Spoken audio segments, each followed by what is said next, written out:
अवांजी समातुन ताईं radio voice of Sindh London. जीअं त अमीं ॼाणो था त असीं radio voice of Sindh London तां हमारी ख़िदमत में उहे प्रोग्राम पेश कंदा आहियूं जिन में सचाई जा सॾ हूंदा आहिनि, जिन में तारीख़ जा अमल वर्क हूंदा आहिनि। असीं चाहियूं था ही सफ़र सफलता माणे, जंहिं लाइ असांखे अव्हांजे साथ ऐं सहकार जी ज़रूरत आहे। अचो हिन सफ़र में असां सां हमक़दम बणिजो। असांजा प्रोग्राम वधि में वधि दोस्तनि ताईं पहुचायो ऐं उन सां गॾोगॾु असांजे यूट्यूब चैनल खे सब्सक्राइब करियो, लाइक करियो ऐं शेयर करियो। 27 आइनी तरमीम ते जिते सियासी समाजी अॻवाननि पारां तनक़ीद कई पई वञे, उते आलमी इदारा पिणु 27 आइनी तरमीम खे इंसाननि जे हक़नि जी भञकड़ी बि करार ॾेई रहिया आहिनि त अदलिया जी आज़ादी ते वार बि सम्झनि था। इन हवाले सां एमनेस्टी इंटरनेशनल तरफ़ां 27 आइनी तरमीम ते शदीद तनक़ीद कई वई आहे। इन हवाले सां ख़ुसूसी रिपोर्ट अव्हांजे समातनि जी नज़र करियूं था। इंसानी हक़नि जी आलमी तंज़ीम एमनेस्टी इंटरनेशनल 27 आइनी तरमीम खे पाकिस्तान में अदलिया जी आज़ादी, मुनसिफ़ाणी ॿुधणी जे हक़ ऐं कानून जी हुक्मरानी ते मुनज़म ऐं मुसलसल हमिलो करार ॾींदे हिन कानून साज़ी जो फौरी तौरु नए सिरे जाइज़ो वठण जो मुतालबो कयो आहे। एमनेस्टी इंटरनेशनल मूजिबि 27 आइनी तरमीम पार्लियामेंट में 5 ॾींहनि जी शदीद बहस, अपोज़िशन जे एहतिजाज ऐं आख़िरी लम्हनि में कयल तरमीमनि खां पोइ मंज़ूर कई वई।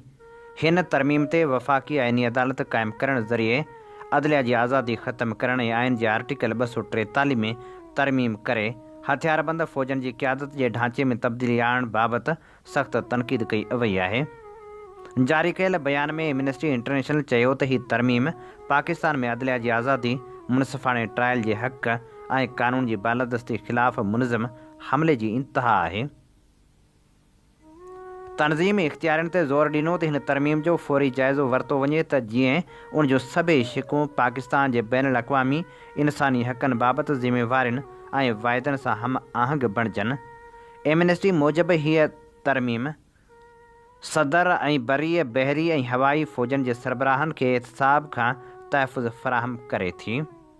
पाकिस्तानी इख़्तियारनि खे फौरी तौरु अहिड़ा सभु क़दम खणणु घुरिजनि जिन सां जजनि जी ग़ैर जानबदारी, आज़ादी ऐं सलामती यकीनी बणिजे त जीअं हूअ कंहिं बि नाजाइज़ मुदाख़लत, दबाव या धमकियुनि खां सवाइ पंहिंजा अदालती फ़र्ज़ अंजाम ॾेई सघनि। एमनेस्टी जो चवणु आहे त हीअ तरमीम बैन अल-अक़वामी इंसानी हक़नि जे कानून जी भञकड़ी आहे, ख़ासि तौरु अदलिया जी आज़ादी, मुनसिफ़ाणे ट्रायल, इंसाफ़ ऐं एहतिसाब खे नुक़सानु पहुचाए थी। आलमी तनज़ीम मुतालबो कयो त पाकिस्तानी इख़्तियारनि खे इंसानी हक़नि बाबति पंहिंजनि बैन अल-अक़वामी ज़िम्मेवारियुनि ते अमल करणु घुरिजे।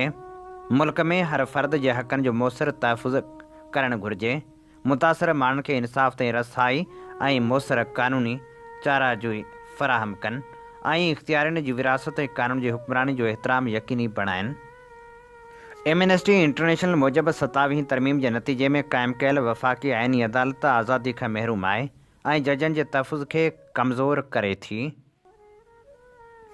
तनज़ीम निशानदही कई त हिन तरमीम जा वसी असर हुअण बावजूदि उनखे सिविल सोसाइटी ऐं अपोज़िशन पार्टियुनि सां कंहिं बि मुशावरत खां सवाइ मंज़ूर कयो वियो। एमनेस्टी इंटरनेशनल यादि ॾियारियो त जंहिं ॾींहुं ही तरमीम कानून बणी, सुप्रीम कोर्ट जा 2 सीनियर जज जस्टिस मंसूर अली शाह ऐं जस्टिस अतहर मिनल्लाह इस्तीफ़ा ॾेई वेठा, जॾहिं त 2 ॾींहं पोइ लाहौर हाईकोर्ट जे अॻूणे जज शम्स महमूद मिर्ज़ा पिणु इस्तीफ़ा ॾिनी। आलमी तनज़ीम मूजिबि 27 तरमीम अदलिया जी आज़ादी खे वधीक कमज़ोर कयो, जेका अॻी 2024 में मंज़ूर थियल 26 आइनी तरमीम सबबि मुतासिर थी चुकी हुई। एमनेस्टी मूजिबि 26 तरमीम बि साॻी तरह जल्दी में 24 कलाकनि खां बि घटि वक़्त में मंज़ूर कई वई। बयान में चयो वियो त 26 तरमीम तहत जुडिशल कमीशन ऑफ पाकिस्तान जी जोड़ जक तब्दील कई वई, जंहिंमें पार्लियामेंट जा मेंबर शामिल कया विया ऐं अदालती मेंबरनि खे अक़लियत में तब्दील कयो वियो, जंहिं सबबि जजनि जी मुक़ररी वारो अमल सियासी बणिजण जो ख़दशो पैदा थियो। एमनेस्टी ॿुधायो त 26 तरमीम ज़रिए सुप्रीम कोर्ट जा पाण मुरादो नोटिस वठण जा इख़्तियार ऐं सदर तरफ़ां मोकिलियल अहम आइनी सवालनि ते राय ॾियण जो इख़्तियार नवनि क़ाइमु कयल आइनी बेंचिस ॾांहुं मुंतकिल कयो वियो। उन्हनि बेंचनि खे आइन जी तशरीह वारनि केसनि ते ख़ासि इख़्तियार ॾिना विया। बयान मूजिबि आइनी बेंचनि जे क़याम खां 1 साल पोइ 27वीं तरमीम ज़रिए सुप्रीम कोर्ट जी सितह ते आइनी बेंच ख़तमु करे हिकु अलॻि वफ़ाक़ी आइनी अदालत क़ाइमु कई वई। एमनेस्टी इंटरनेशनल वधीक चयो त 26 ऐं 27वीं तरमीमनि खे अहिड़े माहौल में आंदो वियो जिते अदलियाती हमलनि ऐं दॿाउ बाबति संगीन ख़दशा मौजूदु हुआ। तनज़ीम मूजिबि गुज़िरियल 2 सालनि दौरान केतिरनि ई जजनि हुकूमती इतिहाद ऐं फ़ौज सां लाॻापियल अहम केसनि में मुदाख़लत ऐं धमकियुनि जूं शिकायतूं कयूं। एमनेस्टी मार्च 2024 में इस्लामाबाद हाई कोर्ट जे 6 जजनि जे उन खुलियल ख़त जो हवालो ॾिनो जेको उन वक़्त जे चीफ जस्टिस काज़ी फ़ाइज़ ईसा खे लिखियो वियो हो, जंहिंमें ख़ासि तौरु अॻूणे वज़ीर अज़म इमरान ख़ान सां लाॻापियल केसनि, ॻुझे इदारे तरफ़ां दॿाउ, जजनि जे घर भातियुनि जे अगवा ऐं घरनि में निगरानी जा इल्ज़ाम लॻाया विया हुआ। तनज़ीम ॿुधायो त उनखां पोइ सुप्रीम कोर्ट लाॻापियल हाई कोर्टनि खां जवाबु तलब कयो, जंहिं ते पिशावर हाई कोर्ट जवाबु ॾिनो त अदालती मामलनि में इंतिज़ामिया जी मुदाख़लत हिकु खुलियल राज़ आहे। जजनि खे सियासी केसनि जी ॿुधणी दौरान ख़ुफ़िया इदारनि तरफ़ां धमकियुनि, ऑनलाइन ऐं जिस्मानी दॿाउ खे मुंहुं ॾियणो पवे थो। एमनेस्टी अप्रैल 2024 जे उन वाक़े जो बि ज़िक्र कयो जॾहिं सुप्रीम कोर्ट ऐं हाई कोर्टनि जे केतिरनि जजनि खे शकी पाउडर वारा ख़त मिलिया। साॻे महीने इस्लामाबाद हाई कोर्ट जी जस्टिस बाबर सत्तार ख़िलाफ़ ऑनलाइन किरदार कशी मुहिम पिणु हलाई वई, जेको उन खुलियल ख़त जी दस्तख़त कंदड़नि मां हो। बयान मूजिबि मार्च 2024 में जस्टिस मोहसिन अख्तर कियानी ख़िलाफ़ हिकु गुमनाम शिकायत दाख़िल कई वई, जंहिंमें मथस जानिबदारी ऐं अक़रबा परवरी जा इल्ज़ाम लॻाया विया, पर सुप्रीम जुडिशल काउंसिल उन शिकायत ते को फ़ैसिलो न ॾिनो। एमनेस्टी यादि ॾियारियो त ख़त ते दस्तख़त कंदड़ हिकु ॿियो जज जस्टिस तारिक महमूद जहांगीरी खे डिसंबर 2025 में संदसि क़ानून जी डिग्री जी क़ानूनी हैसियत बाबति केस खां पोइ उहिदे तां हटाए वियो। जस्टिस जहांगीरी जो मौक़िफ़ हो त हुन ख़िलाफ़ कार्रवाई आईनी तरीक़ेकार खां सवाइ कई वई ऐं केस ॿुधंदड़ बेंच में मुफ़ादनि जो टकराव मौजूदु हो। एमनेस्टी ॿुधायो त गॾियल क़ौमनि जे इंसानी हक़नि बाबति हाई कमिश्नर वोल्कर पिणु 27वीं तरमीम खे जल्दी में मंज़ूर थियल करार ॾिनो ऐं चयो त उनजी मंज़ूरी वारे अमल में क़ानूनी बिरादरी ऐं सिविल सोसाइटी सां वसी मुशावरत न कई वई। तनज़ीम मूजिबि human rights commission of Pakistan बि हिन तरमीम जी तेज़ मंज़ूरी ऐं बामाना मुशावरत जी खोड़ ते शदीद ॻणती ज़ाहिर कई हुई। एमनेस्टी मूजिबि तरमीम जो मसवदो 8 नवंबर ते सेनेट में पेश कयो वियो, जेको वफ़ाक़ी काबीना जी मंज़ूरी खां कुझु कलाकनि अंदर ई मंज़र आम ते आयो। एमनेस्टी चयो त पार्लियामानी कार्रवाई दौरान कंहिं बि मरहले ते सिविल सोसाइटी या ॿियनि लाॻापियल धुरियुनि खे राय ॾियण जो मौक़ो न ॾिनो वियो। बयान में चयो वियो त हिन तरमीम खे अहिड़े वक़्त में मंज़ूरु कयो वियो जॾहिं पार्लियामेंट जी जोड़जक पाण बि तकरारी हुई। एमनेस्टी मूजिबि अपोज़िशन जा केतिरा ई अॻवान इमरान ख़ान जी 9 मई 2023 वारी गिरफ़्तारी खां पोइ थींदड़ एहतजाजनि सां लाॻापियल केसनि में दहशतगर्दी अदालतनि खां सज़ाउनि सबबि नाअहल थी चुका हुआ। एमनेस्टी तहरीक इंसाफ़ जी क़ौमी असेंबली में मख़सूस सीटुनि वारे मामले जो बि हवालो ॾिनो। तनज़ीम मूजिबि जुलाई 2024 में सुप्रीम कोर्ट जे 13 रुकनी बेंच फ़ैसिलो ॾिनो हो त PTI मख़सूस सीटुनि जी हक़दार आहे।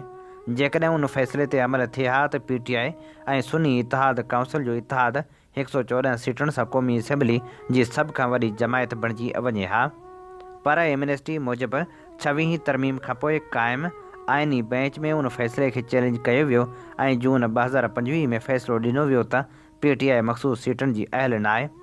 उनखां पोइ उहे सीटूं नवाज़ लीग, पीपल्स पार्टी ऐं जमायत उलमा इस्लाम में विरहायूं वियूं, जंहिंसां हुक्मरान इतिहाद खे क़ौमी असेंबली में अक्सरियत हासिल थी वई। एमनेस्टी इंटरनेशनल वफ़ाक़ी आइनी अदालत जे क़याम जे नतीजे में पैदा थींदड़ असरनि ते शदीद ॻणती ज़ाहिर कई। इंसानी हक़नि जी तनज़ीम ख़बरदार कयो त हिन नए अदालती ढांचे जे क़याम सां इंसाफ़ ताईं रसाई ऐं इंसानी हक़नि जे तहफ़ुज़ ते संगीन असर पवंदा, छाकाणि त आइन तहत बुनियादी हक़नि जे निफ़ाज़ बाबति केस हाणे उन नई अदालत जे दायरे इख़्तियार में अची विया आहिनि। एमनेस्टी याद ॾियारियो त आइन जे आर्टिकल 17 तहत सियासी जमायतनि ते वफ़ाक़ी हुकूमत तरफ़ां लागू कयल पाबंदियुनि जी तौसीक़ ऐं नज़रसानी जो इख़्तियार जेको अॻु सुप्रीम कोर्ट वटि हो हाणे वफ़ाक़ी आइनी अदालत खे मुंतक़िल कयो वियो आहे, जॾहिं त उहो ई आर्टिकल तनज़ीम साज़ी जी आज़ादी जी ज़मानत ॾिए थो। एमनेस्टी मूजिबि उन जा संगीन नतीजा साम्हूं अची सघनि था, छो त हुकूमत माज़ी में खुलियल नमूने मुल्क जी सभ खां वॾी अपोज़िशन जमायत PTI ते पाबंदी लॻाइण जो इरादो ज़ाहिर करे चुकी आहे, जॾहिं त पंजाब असेंबली में तहरीक इंसाफ़ खे क़ौमी सलामती लाइ ख़तरो करार ॾेई पाबंदी जी करारदाद मंज़ूर करे चुकी आहे। एमनेस्टी चयो त सुप्रीम कोर्ट ऐं वफ़ाक़ी आइनी अदालत विच में दायरे इख़्तियार जी वाज़े हदबंदी न हुअण सबबु इहो अभाम पैदा थी वियो आहे त कहिड़ो केस कहिड़े फोरम ते ॿुधो वेंदो, जंहिंसां अदालती कार्रवाई में देरि थी सघे थी ऐं सिधो सो नुक़सानु दरख़्वास्त गुज़ारनि खे पहुचंदो। तनज़ीम इहो ख़दशो बि ज़ाहिर कयो त नई अदालत सुप्रीम कोर्ट जे अॻूणनि फ़ैसिलनि जी पाबंद न हूंदी, जंहिं सबबु आइन जी तशरीह बाबति वधीक इंतिशार पैदा थियण जो इम्कान आहे। एमनेस्टी वफ़ाक़ी आइनी अदालत जे जजनि जी मुक़ररी वारे तरीक़ेकार ते बि शदीद ख़दशनि जो इज़हार कयो आहे। निशानदही कई त अदालत जे पहिरें जजनि जी तक़रीरी सीधी तरह इंतिज़ामिया कई। तनज़ीम मूजिबि वफ़ाक़ी आइनी अदालत जे पहिरें जजनि ऐं चीफ जस्टिस जी मुक़ररी सदर वज़ीर आज़म जी सलाह ते कई, जंहिंमें आइन जे आर्टिकल 175A तहत जुडिशल कमीशन ऑफ पाकिस्तान जे तरीक़ेकार खे मुकमिल तौरु नज़रअंदाज़ कयो वियो। एमनेस्टी जो चवणु आहे त इहे इब्तिदाई मुक़ररियूं इंतिज़ामिया जी सीधी सियासी मुदाख़लत जा ख़दशा वधाइनि थियूं। एमनेस्टीअ चयो त 26 आइनी तरमीम खां पोइ जुडिशल कमीशन जी नई जोड़जक सबबि मुस्तक़बिल जे मुक़ररनि बाबति बि ख़दशा बरक़रार आहिनि, छाकाणि त पार्लियामेंट जे मेंबरनि जो अंग अदालती मेंबरनि खां वधीक आहे, जंहिंसां उहे ईंदड़ सभिनी मुक़ररनि ते असरअंदाज़ थी सघनि था। तनज़ीम गॾियल क़ौमनि जे ख़ासि नुमाइंदे बराए अदलिया ऐं वकीलनि जी आज़ादी जो हवालो ॾींदे चयो त जॾहिं क़ानूननि तहत सियासी इदारनि खे हसास सियासी केस ॿुधंदड़ जजनि जी चूंड में शामिलु कयो वञे थो त अदालत ते कब्ज़े जो ख़तरो पैदा थी वञे थो। एमनेस्टी मूजिबि सदर खे नई अदालत में जजनि जो अंग मुक़ररु करण जो इख़्तियार बि हासिलु आहे, जंहिंसां हुक्मरान हुकूमत नापसंदीदा सम्झियल जजनि जी मौजूदगी में अदालत जी बनावट तब्दील करे सघे थी। तनज़ीम चयो त इहे ख़दशा तॾहिं वधीक वधी विया जॾहिं वफ़ाक़ी आइनी अदालत जे चीफ जस्टिस ऐं पहिरें 4 जजनि 14 नवंबर 2025 ते हल्फ़ खंयो, जेको 27 आइनी तरमीम जे क़ानून बणिजण खां 24 कलाकनि खां बि घटि वक़्त बाद हो, ऐं उन्हनि मुक़ररनि लाइ को मयार या जवाज़ पेश न कयो वियो। एमनेस्टी आइन जे आर्टिकल 200 तहत हाई कोर्ट जे जजनि जी बदिली जे तरीक़ेकार में कयल तब्दीलियुनि ते बि ॻणती ज़ाहिर कई। तनज़ीम मूजिबि तरमीम खां पोइ सदर खे जजनि जी बदिली जो मुकमिल इख़्तियार ॾिनो वियो आहे, जंहिं लाइ रुॻो जुडिशल कमीशन जी सिफ़ारिश ज़रूरी आहे ऐं हिन इंतिज़ामिया ते ॿधल इख़्तियार सबबि जजनि जी बदिली खे सज़ा तौरु इस्तेमालु करण जो इम्कान पैदा थी वियो आहे, ख़ासि तौरु उन्हनि जजनि ख़िलाफ़ जेके हुकूमती मौक़िफ़ जे उबतड़ फ़ैसिला ॾियनि था। एमनेस्टी वधीक चयो त तरमीम तहत बदिली क़बूल न कंदड़ जज खे मुअतल करे संदसि मामिलो सुप्रीम जुडिशल काउंसिल ॾांहुं मोकिले सघिजे थो, जंहिंखे हाणे आइन जे आर्टिकल 209 तहत अहिड़े जज खे उहिदे तां हटाइण जो बि इख़्तियार हासिलु आहे। तनज़ीम मूजिबि हीउ क़दम अदलिया जे बुनियादी असूलनि जी खुली भञकड़ी आहे, जंहिं तहत जज खे सिर्फ़ु नाअहली या अहिड़े तर्ज़ अमल जे बुनियाद ते हटाए सघिजे थो जेको खेसि पंहिंजा फ़र्ज़ अंजाम ॾियण जे क़ाबिल न छॾे।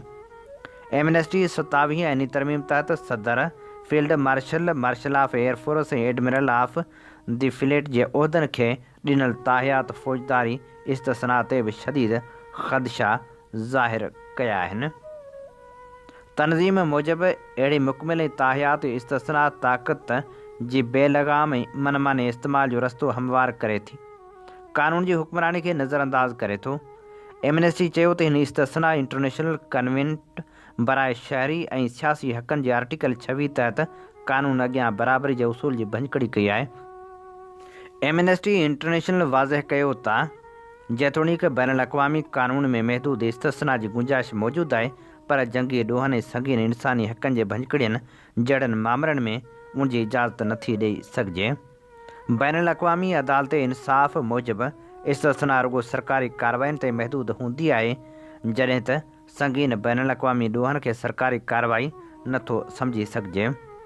एमनेस्टी निशानदही कई त 27वीं तरमीम तहत field marshal of air force ऐं एडमिरल ऑफ द फ्लीट जे उहिदनि ते फ़ाइज़ फ़ौजी ऑफिसरनि खे क़ौमी हीरो करार ॾिनो वियो आहे ऐं खेनि उहिदे तां हटाइण जो तरीक़ेकार इहो ई रखियो वियो आहे जेको सदर जे मुआवज़े लाइ आईन जे आर्टिकल 47 में दर्ज आहे, जंहिं लाइ जिस्मानी या ज़हनी नाअहली आइन जी भञकड़ी या संगीन बदउनवानी ऐं पार्लियामेंट जे 2/3 अक्सरियत ज़रूरी आहे। ही आसीं अवां जी ख़िदमत में पेश करे रहिया हुआसीं एमनेस्टी इंटरनेशनल जी मुकमिल रिपोर्ट।